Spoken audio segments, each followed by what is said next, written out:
This is Dr. Paul Harvey. Welcome back to the Burundi to Gombe podcast, episode 8, The Wildlife Economy.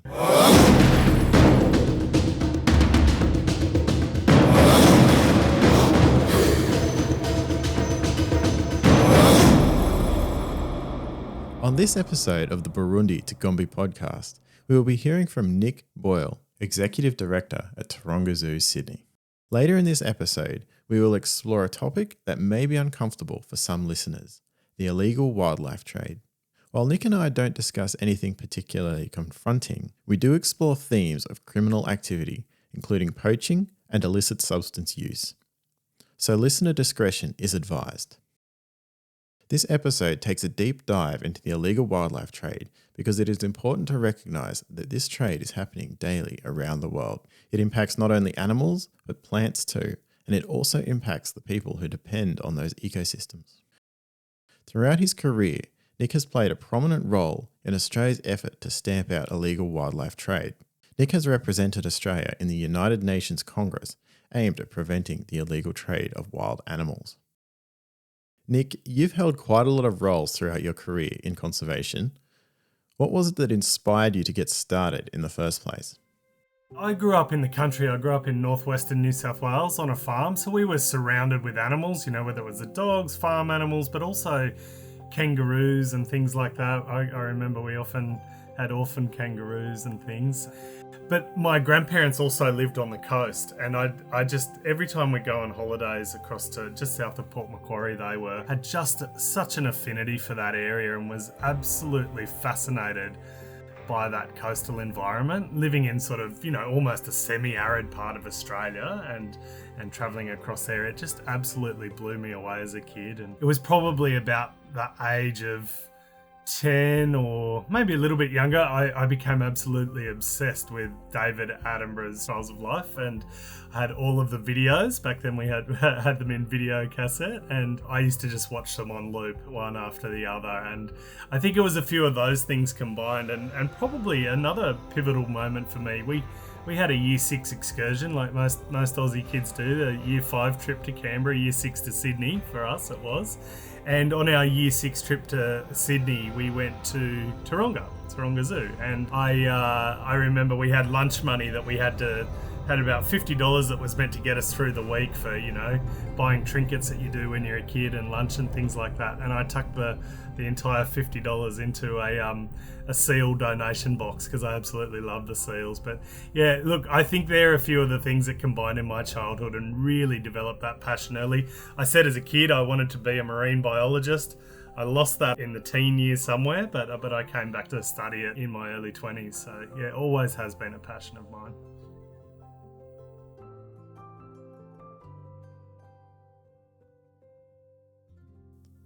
Featuring largely in your career is Taronga Zoo in Sydney, Australia. What was your first role with the zoo, and how did that lead to future opportunities?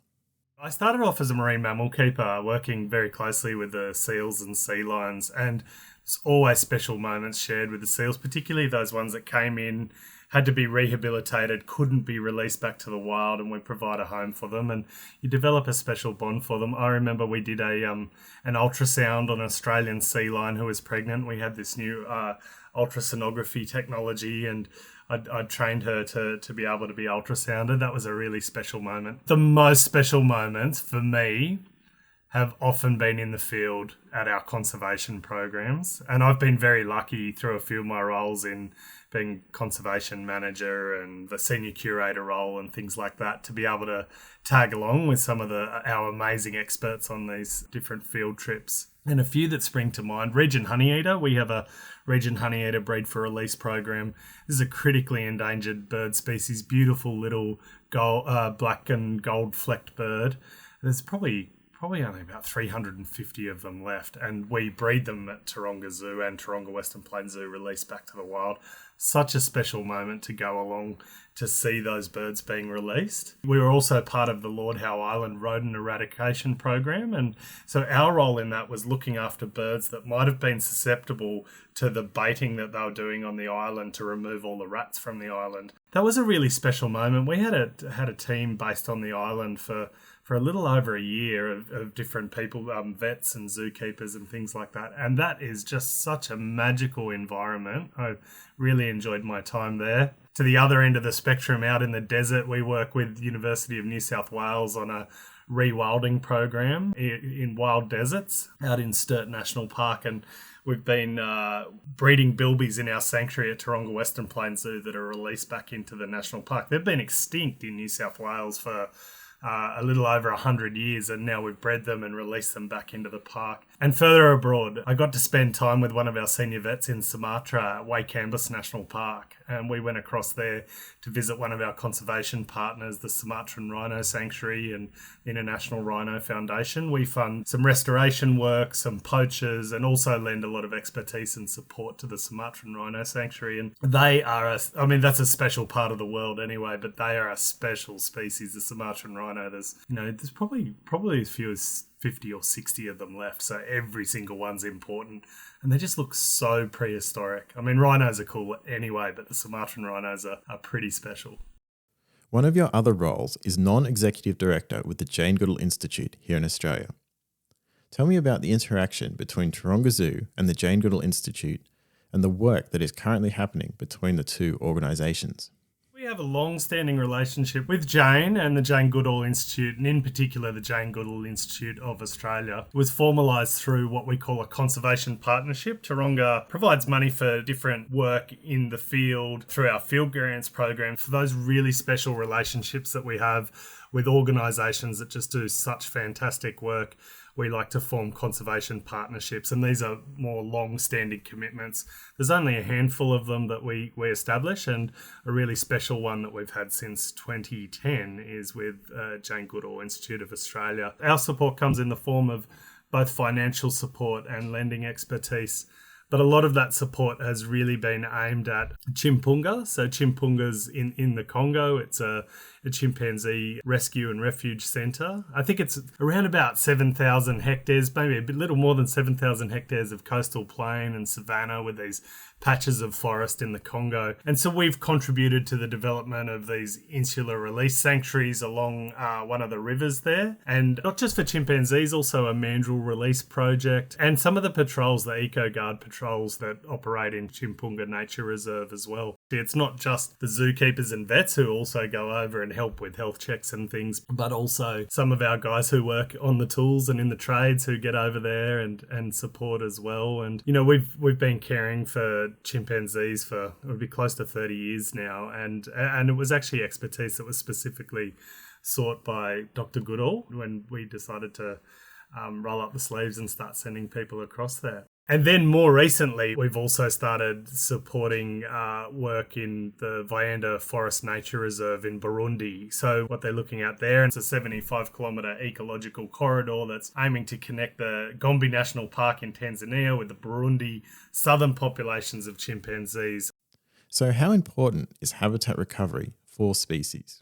That's important for a lot of species. When there's deforestation and human encroachment, you get these fragmented populations, and you start to see decline in those populations just through the small numbers. The genetic integrity isn't there. So if you can create corridors like this project aims to do, it really helps.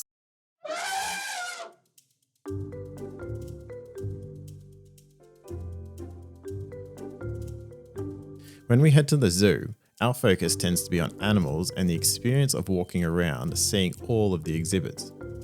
But there's so much more that goes on behind the scenes that most people are completely unaware of. Can you share some of that? You're absolutely right, Paul. That visit to the zoo is really just the tip of the iceberg. There's so much that happens beneath the surface, and we've seen such an evolution within the industry that zoos sort of started off as living museums. Once it's, the curious oddities and two of this species and two of that, and then sort of started to focus a little bit more on formal education. And then it was sort of somewhere in the 80s into the 90s we realised that we had a bit of a role as arcs for these endangered species, and that we could be breeding them and potentially putting them back to the wild. And for many years that's been the bread and butter of our conservation efforts. More than 60,000 50,000 animals that we've bred across our 2 sites that we've released back into the wild now. But I think the other thing with 2 million visitors that come through our gates, that's just Taronga's 2 zoos. I mean, zoos globally see zoos, wildlife parks and aquaria see more people through their doors than go to sporting events each year, which is an amazing number of people, but an amazing opportunity. And I wouldn't just say opportunity, I'd say obligation, an amazing obligation that we have to make sure that every single person that comes through those gates is leaving inspired and understanding how they can make a difference. Yeah, spot fires galore down here. We're talking about 60, 70 metre flame heights. 60, 70 metre flame height. In the summer of 2019, after a number of years of prolonged drought, Australia witnessed some of the worst bushfires on record. Well, good morning, everybody. Today, right now, we still have more than 100 fires, 108 fires, and 59 of those fires are not contained. It's been another very long, very difficult and volatile night for firefighters and affected communities right across different parts of New South Wales, particularly as we saw that southerly change move through fireground and fire-affected areas, spreading the fires, causing erratic and dangerous fire behaviour, and several hours had to pass before we saw a moderation of the conditions behind the passage of that frontal system. With nowhere to go, wildlife was trapped in bushland, surrounded by flames and an ever-encroaching, uncontrollable fire front. Alongside emergency services, organisations like Taronga Zoo were there on the ground to provide support, to provide medical aid, and to provide shelter to those vulnerable animals that couldn't escape.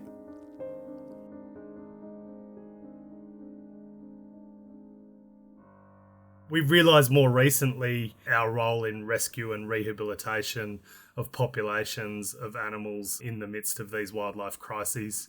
Our vets were out there on the front lines. They treated and rescued more than 150 koalas during the bushfires. We're starting to see a role in not just the recovery and breeding programs, but rewilding, so reintroducing animals back to areas where they don't exist anymore, where they've been extinct for sometimes hundreds of years. And that's aimed at not just getting the animals back, but restoring ecosystem function as a whole. We know, though, that all of this focus on the species is absolutely futile if we're not thinking about the habitat as well. So that's why we've started to look at large-scale, landscape-scale restoration programs as well.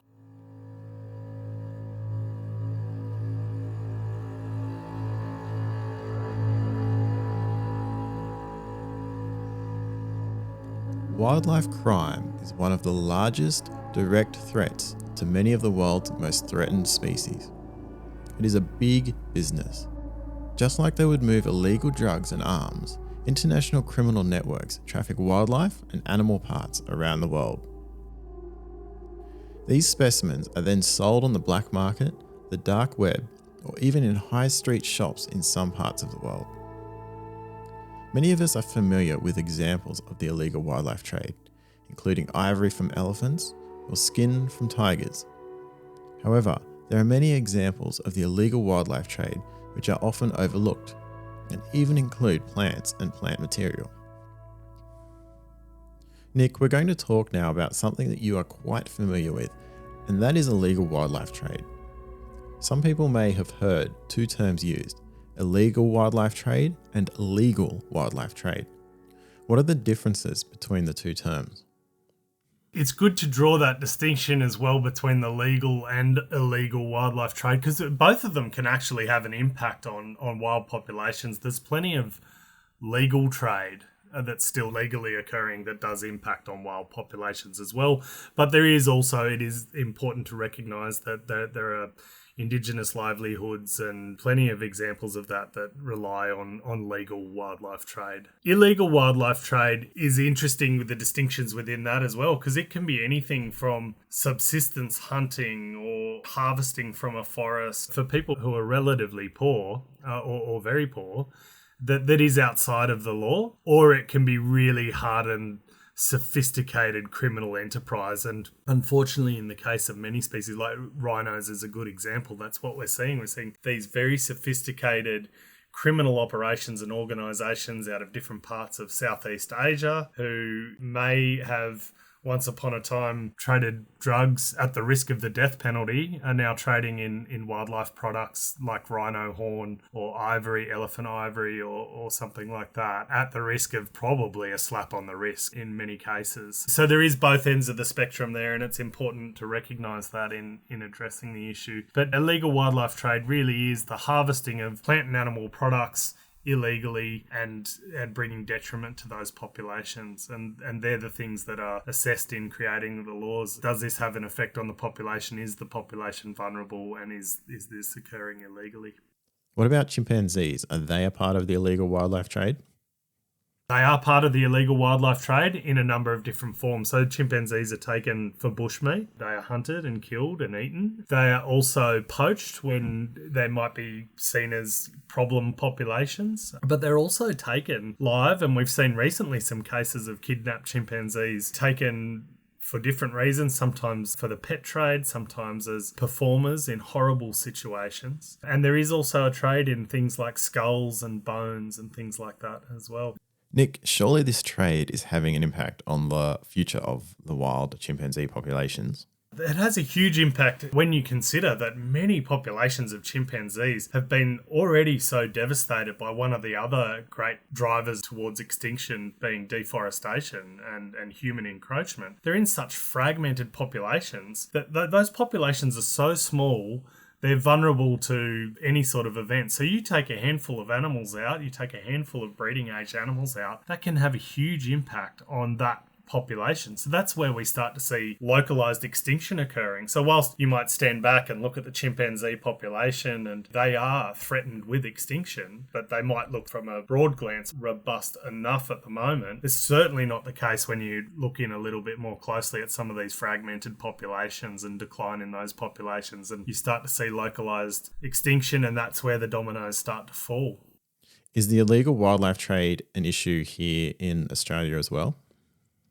Illegal wildlife trade is an issue in Australia, and we do see species impacted by it in Australia, but it is a huge issue in parts of Africa and Southeast Asia as well, where there are these species that are harvested. Pangolin, the most trafficked mammal on Earth, and they're used for their meat, used for their scales, and the seizures that they get are in the tons, sometimes hundreds of tons of scales. And when you think of what a scale weighs, and then you think of hundreds of tons of it, and you think of a critically endangered animal that is so elusive that I've been looking for them, I've never seen them in any of the forests I've been in. That's eye-watering to think of that scale of decline caused by an insatiable demand for, sometimes it's a belief system that doesn't stack up when you're talking about the medicinal purposes and things like that. Given that we know fairly well where this illegal wildlife trade is occurring, and we have a good sense of what is being trafficked, what's keeping the illegal wildlife trade alive? Some of these organisations are becoming more and more sophisticated, and that's the challenge for the anti-poaching agencies, is they receive sometimes relatively good funding to equip themselves with all the technology they need, but these hardened criminal organisations are really well resourced, and they have all the technology and are operating with night vision and sniffer dogs and all sorts of different things that they're using to find these animals to start with. They're well backed across the globe. It's not an Africa problem. It's not a Southeast Asia problem. It's a global problem, and it crosses cultural lines and everything. I don't want people to think that we're immune to it and not part of the problem in Australia. There is trade in some of these products, elephant and things like that, in underground dens in Australia. It does happen. It's a huge problem, driven by demand as well. There is an end user paying for it somewhere. Nick, you have spent quite a lot of time on the international stage representing Australia and trying to stamp out the illegal wildlife trade. One of the particular meetings that you've attended is the CITES meeting. What is the CITES meeting, and why is it so important in this particular field? It's a convention in international trade in endangered species. This is a conference of parties like the Climate COP or the Biodiversity COP. What it is, it's a group of signature countries that all come together to make laws, to agree on the listing of animals and also the governance frameworks around how those international agreements will operate. I've been to a few of these now. I've been lucky enough to go across to a CITES Conference of Parties, one in Johannesburg and then one in Geneva as part of the Australian delegation, so representing Australia and Australia's interests in that forum. And I've also gone across more recently to one in Panama last year representing Taronga and some of our work and some of our interests. And it's fascinating. It's fascinating discussion because the discussion's it's not saying trade is bad or trade is good. It's saying trade exists and we need to regulate it to make sure that it doesn't have an impact on wildlife. And you will have broad groups there. You'll have groups like the Jane Goodall Institute and like advocates for chimpanzees and for particular species, and groups like Taronga with scientific interest and new technologies that they'd like to present in curbing illegal wildlife trade. You'll also have lobbies there from hunting organisations who are passionate about people being able to bring trophies back into certain countries. And then you'll have groups like the Viennese Woodwind Instrument Association who are really passionate about this particular wood that comes from this particular forest because it creates this particular sound in their instrument. So it's complex. It goes for 10 days. You're often starting at 7 in the morning and going through to 10 o'clock at night, and you get really deep into the discussion and the nuance of words and things like that as to how these laws are going to be set and created. And you do come out of those meetings feeling uplifted because there's often been a consensus. I've been in ones where all the pangolins were listed as CITES Appendix 1. That affords it the greatest level of protection against illegal wildlife trade. So it's on CITES Appendix 1. That's job done, right? But the problem with that is that's adopted by the group of parties there in the room on the day. That then needs to be taken back and put into domestic law into each of those countries. And then it needs to be enforced. So those two steps are probably the most critical, and they're the ones that make or break it. Let's talk in an Australian context. What happens when something goes on that list? When Australia puts forward a law, Australia put forward the listing of pygmy blue-tongued skink. This is a beautiful little skink that's found around South Australia only. Thought it was extinct up until about the late 90s, and then it was rediscovered again. And then we found out people were starting to take a few of them and smuggle them out of the country into the pet trade. Australia, as soon as they found that out, came down pretty hard, said to the international community, we want this put straight onto Appendix 1, came straight back to Australia, put it into law, and then working hard to enforce that lizard never goes out of the country illegally. The illegal wildlife trade sometimes isn't always clear-cut, and what might seem to be illegal wildlife trade to some may in fact be a cultural practice to others. How is that managed, and how are the differing views of the stakeholders taken into account during these CITES and other discussions?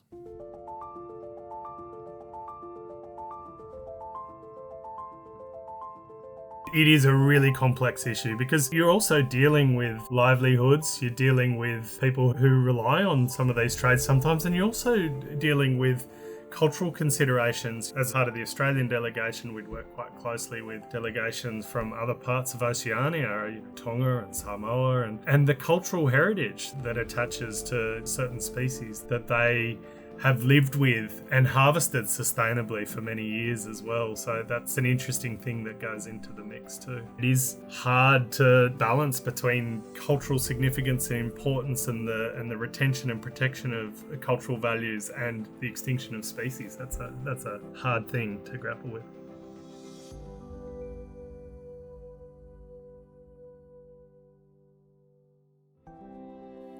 Is there a future where illegal wildlife trade will be non-existent? Will the trade ever cease? I don't think it'll ever be closed down and come to an end. But that doesn't mean that we can't win the war against it. We're going to lose some of the battles along the way. I think there's still a war to be won here. I don't think we should give up hope at all. What I'm buoyed by and really encouraged by is some of the new technologies that are coming out and that are supporting tackling of illegal wildlife trade. We've got examples close to home. Taronga, our scientists have been working on a new technology using elemental analysis to understand the provenance of an animal. So one of the big issues in illegal wildlife trade is traders exploiting loopholes. And a really good example is echidnas echidnas that occur up in Papua New Guinea and West Papua. And for years, there have been animals that have been going out of West Papua and they've gone out of the country stamped as bred in captivity. So that's one of the allowances of trading a wild animal. Sometimes if it's part of a captive breeding program and you're trading with another zoo or something like that, you can send them overseas. Echidnas are notoriously hard to breed. We've only cracked the breeding of them recently when we've had our nutritionist focus on diet. We've had support from a donor to create a dedicated breeding facility for echidnas, and we've cracked the breeding of them at Taronga Zoo. But even then, we've bred 5, 6, 7 echidnas in the last decade. There was this little tin shed in West Papua that was apparently breeding hundreds of echidna a year, and the data coming from Traffic, who's the peak enforcement agency, was saying quite obviously these animals aren't being bred, they're being taken from the wild. But there's never been a test to prove that until now. So the scientists at Taronga with partners have worked on this technology to be able to say, no, this animal hasn't been bred in captivity, it's been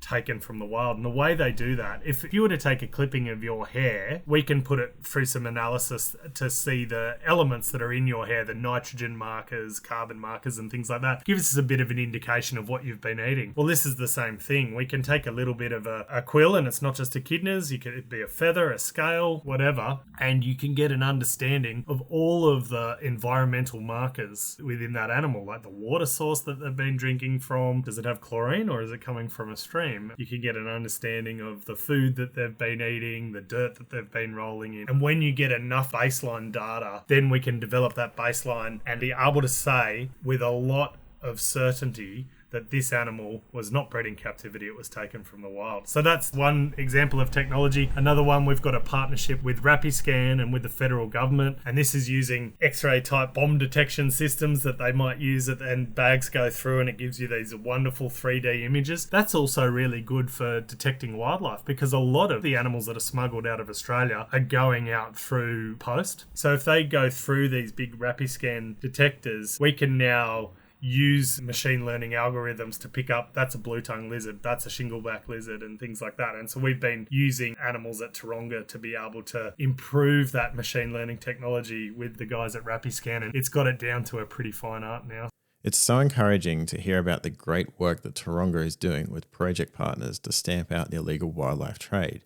And it sounds like there's a bit more on the horizon too.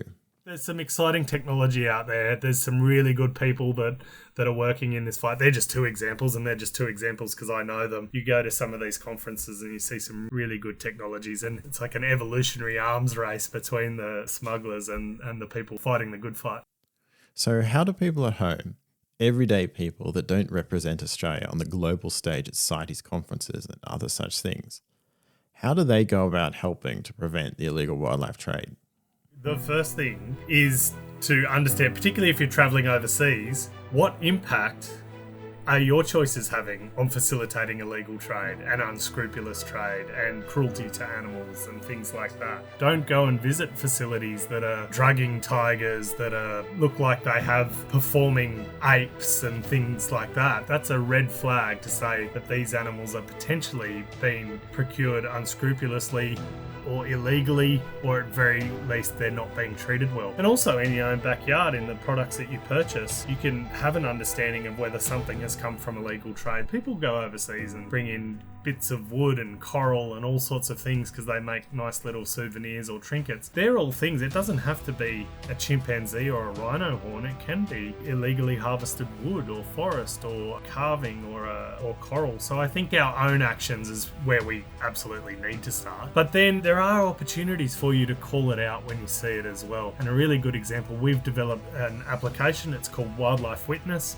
Anyone can download it onto their phone. And what Wildlife Witness does is, if you're travelling, and particularly at the moment it's sort of geared to travel around Southeast Asia, and there's a lot of Aussies that go and travel around Southeast Asia, if you see something that you think is illegal wildlife trade, it might be animals in cages at markets or something like that, you can take a photo of it and then it logs it with a geocode of the location. It sends it to Traffic, who are the peak enforcement agency for illegal wildlife trade. It helps them to build a case. They know where it is, they can go down, they can investigate, they've got evidence from the photo, photo, they've got the location, they've got a timestamp, and all of these things that can be used as evidence in court. So that's one that I'd really recommend. Download the Wildlife Witness app.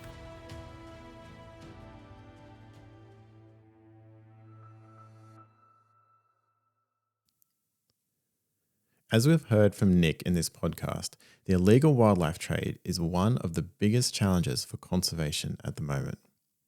It is a truly enormous international economy. Without the work of individuals and organisations, the illegal wildlife trade would continue unchecked into the future. But it is because of their tireless effort and enormous passion for the conservation of nature that wildlife will be protected into the future. The Jane Goodall Institute is another of those organisations that actively works to prevent illegal wildlife trade. If you're interested to find out more about the illegal wildlife trade or to learn about some of the projects that are happening to prevent the trade, then simply get in touch with your local chapter of the Jane Goodall Institute for more information. This podcast was produced by me, Dr. Paul Harvey. I want to extend a huge thanks to all of the guests and those people that have worked behind the scenes to make this podcast possible. Please share your feedback, questions or comments to paul@docpjharvey.com. You can find more of my work by visiting www.docpjharvey.com.